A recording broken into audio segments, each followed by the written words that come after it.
America Israel Iran युद्ध शुरू होने के बाद से स्ट्रेट ऑफ हॉर्मुज खबरों में बना हुआ है।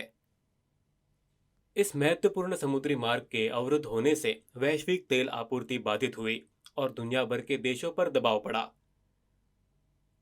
तेल बाजार बुरी तरह प्रभावित हुए। हालांकि मिडिल ईस्ट के गल्फ कंट्रीज जैसे कि यूएई, सऊदी अरेबिया और कुवैत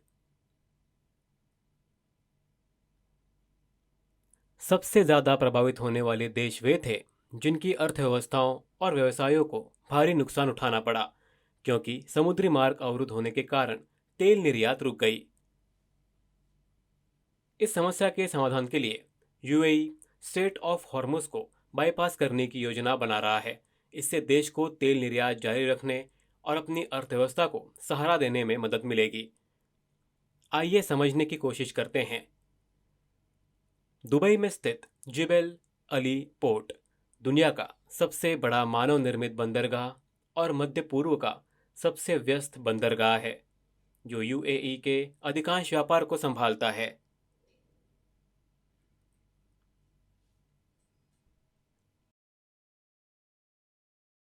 हालांकि ईरान द्वारा स्ट्रेट ऑफ हॉर्मुज को अवरुद्ध करने के बाद जिबेल अली पोर्ट पर गतिविधि 90 से 95% तक गिर गई और केवल 5% तक शेष रह गई।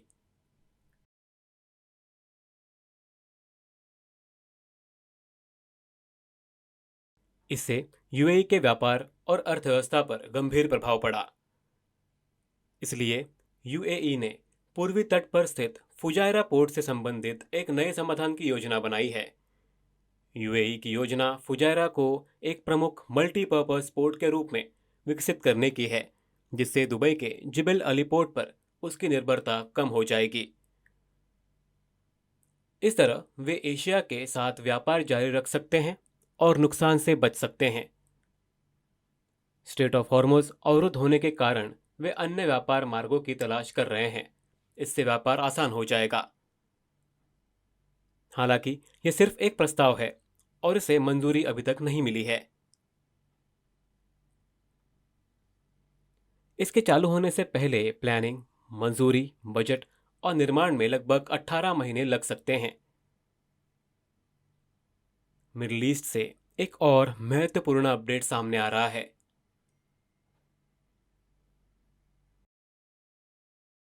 अमेरिका ने सऊदी अरब को न्यूक्लियर टेक्नोलॉजी उपलब्ध कराने के लिए एक ऐतिहासिक समझौते पर हस्ताक्षर किया है।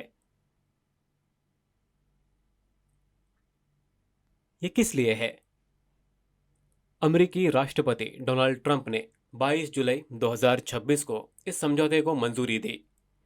अमेरिका अगले 30 वर्षों में सऊदी अरब को नागरिक उपयोग के लिए न्यूक्लियर टेक्नोलॉजी के निर्माण और विकास में सहायता करेगा।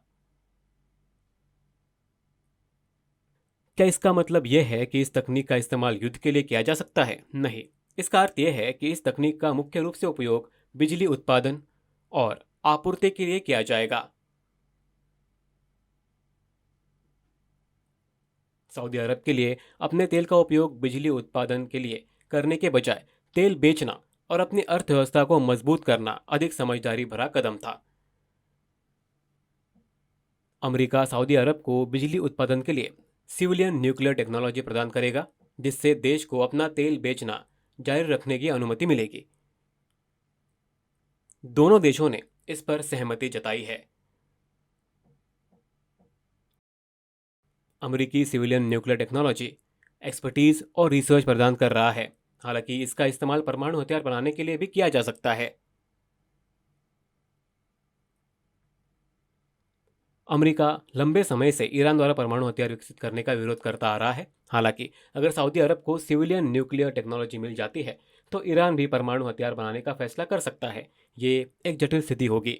दिलचस्प बात यह है कि पत्रकार बॉब वुडवर्ड ने अपनी किताब वॉर में सऊदी क्राउन प्रिंस मोहम्मद बिन सलमान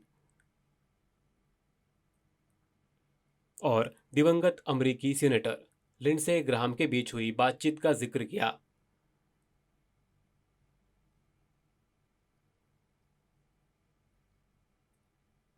पुस्तक के अनुसार परमाणु हथियार विकसित करने के लिए यूरेनियम और एक लंबी जटिल प्रक्रिया की आवश्यकता होती है।